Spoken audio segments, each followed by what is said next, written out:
Hey, this is Chris from Rekkid Talk. So, if you are one of my followers in the United States, it's April 11th. You've got 1 week left to file your tax return with the Internal Revenue Service, the so called IRS. And of course, back in the 1980s, we had a cool record label called I.R.S. Records. So, we're going to do 5 records in 5 minutes, all from the I.R.S. label. So we have the Go-Go's. So this is their debut, Beauty and the Beat. There's that little I.R.S. logo down there.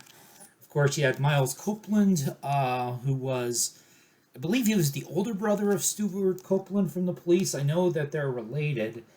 Um, so, um, so of course, we've got the beat. Is of course, Our Lips Are Sealed.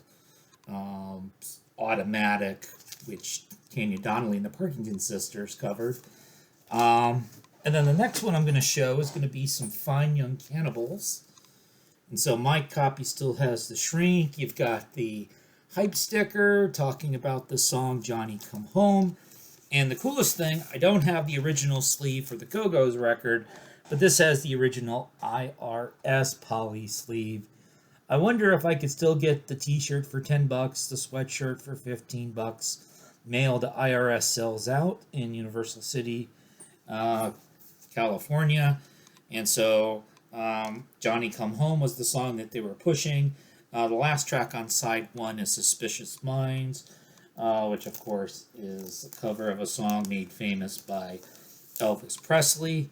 Roland Gift as your vocalist with David Steele and Andy Cox, who had both been members of the English Beat.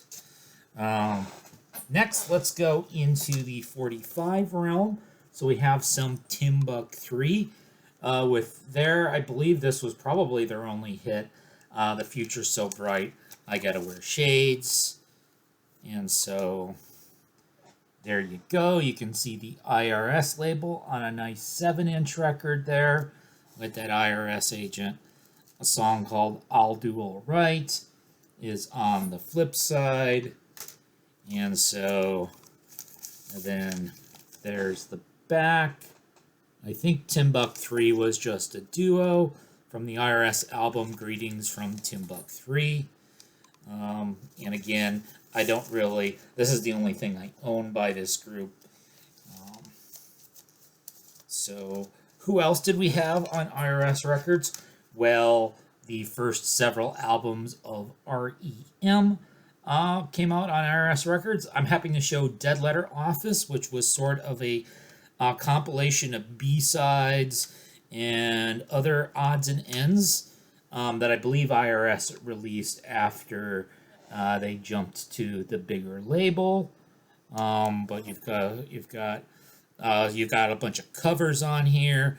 There She Goes Again by the Velvet Underground. Crazy stuff like King of the Road. Femme Fatale, another Velvet Underground song. King of the Road, of course, being Roger Miller. Toys in the Attic is an Aerosmith cover. Also, the entire Chronic Town EP is on this compact disc as well. The final 5 songs, Wolves Lower, Gardening at Night, etc. So there is some REM. And then another great I.R.S. band that I only have this one album by Concrete Blonde, fronted by Jonette Napolitano. This was their album Bloodletting from 1990. This was a big album when I was in college. Bloodletting, the vampire song, The Sky is a Poisonous Garden. The hit, of course, was the song Joey, the rather haunting song Tomorrow, Wendy, because Wendy's going to die. Caroline.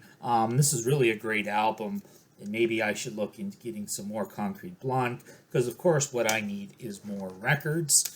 And so, again, do your taxes. If you get enough money back, maybe you can buy more records.